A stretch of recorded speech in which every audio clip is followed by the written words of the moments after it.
why do we scale the pixel values of the images in a neural network? Let's go over a very quick example to see if we do not do the scaling, what's the kind of effect we get. So in this example, I am using PyTorch to build a super simple neural network to predict the classification of my dataset, which is fashion MNIST. So initially, I'll go over the code very quickly because it's very, very simple, and I just want to show the result of the scaling here. I don't want to focus too much on the codes as such for this video. So first, all the regular imports, and I'm mainly importing PyTorch module and the Torch Vision because I'll be using the dataset of fashion MNIST for Torch Vision. So here is my dataset FMNIST. FMNIST is the name of the dataset, and I'm just here showing a random single image from that dataset. And here first the important class I'm building, which is dataset transformer, which will generate my dataset. And the important part to note here is that for the first iteration of this quick example, I am not scaling the data. So here is my input data X, and I'm just converting it to float, but I'm not scaling it. That is, I'm not dividing by 255, which is the highest value of a pixel, and which is normally used to scale the data. So in the first iteration, I'm not doing that. So without the scaling, otherwise these dataset transformer class, which generates my dataset, has a normal methods, that is init method, get item, and len. And then I am loading the data by using the data loader function of PyTorch, and then my quick and very simple model I'm defining here, that I have just linear layer, and then ReLU, rectified linear unit, and then the final is also linear layer, and that's my run model function, which will actually build the network. And then this function trainer each batch is actually the training function, so which will make the prediction and which will calculate the loss and finally give me the loss for a particular batch. And this is another function, accuracy, which will be used for evaluating the model to calculate the accuracy of the prediction. And finally, in this cell, I am actually running the epochs, and for this example, I'm just running 5 epochs, and within the epochs, I am using the trainer function to train, and then the accuracy function to get the losses and accuracies. And finally, I am plotting the loss value versus epochs, and also the loss value versus accuracy. So for this first iteration, remember, the main key point is that I have not scaled the data. I have taken the raw input image in its original pixel value as it is, and fed the network, neural network, with the raw pixel values, and this is the result, kind of result I get. And remember, I'm also using a learning rate of 0.01, which I'm mentioning in my model here.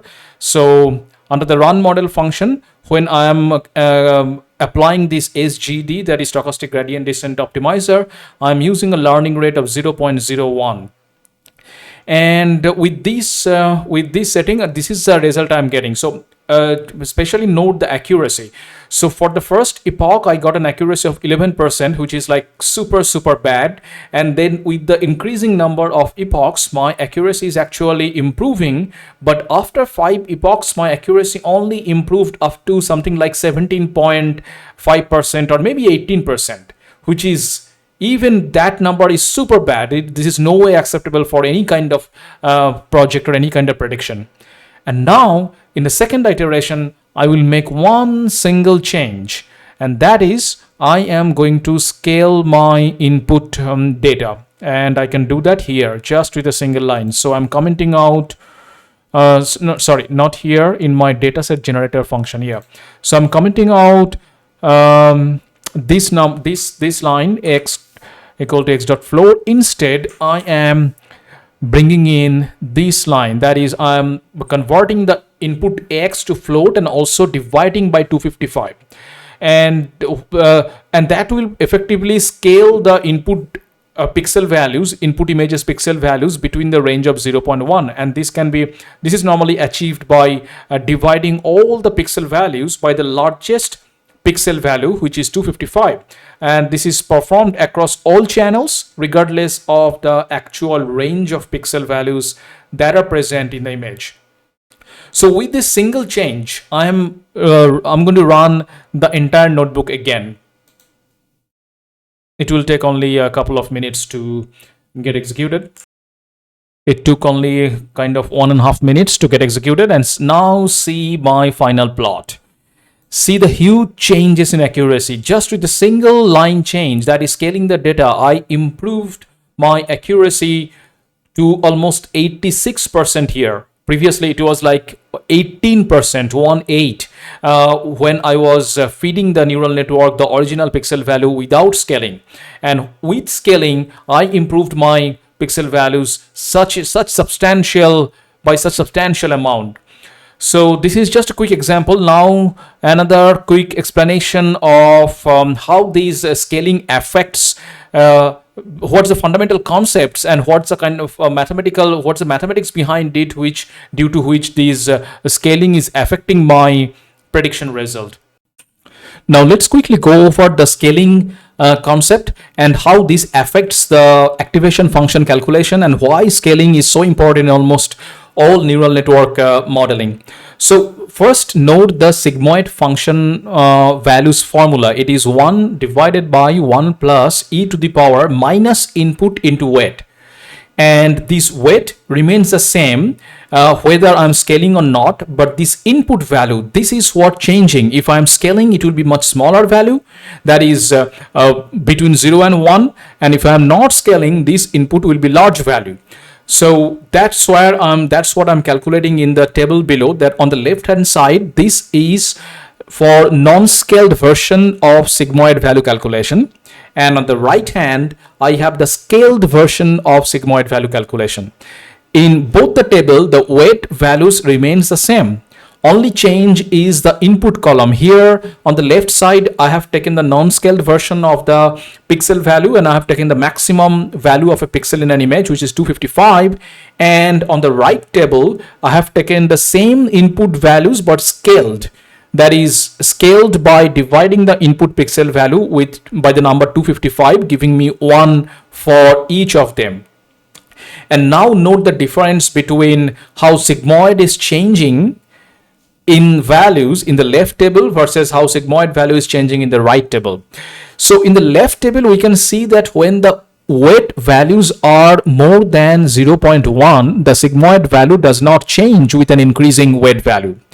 Furthermore, the sigmoid value changed only by a very little when the weight was extremely small. The only way to change the sigmoid value is by having the weight change to a very, very, very small amount. However, on the right table, the sigmoid value considerably changed when the input value was small. The reason for this is this formula, sigmoid function, the calculation of this exponential and the mathematical implication of this. So the reason is that the exponential of a large negative value is very close to 0. And in the left hand side, our weight remains the same in both the calculation, but on the left table, our input is large. That means when I am doing this calculation, 1 plus e to the power minus input into weight, this expression becomes very close to 0. While the exponential value varies when the weight is multiplied by a scaled input on the right side of the table, because here the input value are all much smaller compared to these values on the left. Here input values are all between 0 and 1, and hence on the right table, that is when my input values are small and it is scaled, I am getting a more responsive sigmoid value changes. That is, here the sigmoid value changes when the weight changes, and that is more, these changes is more smooth during the whole calculation, because while the neural network layers will be back propagated and forward propagated and the weights will be updated, I will see a corresponding updates in the sigmoid value as well. Hence, scaling the input dataset so that it contains a much smaller range of values generally always helps in achieving a better model accuracy.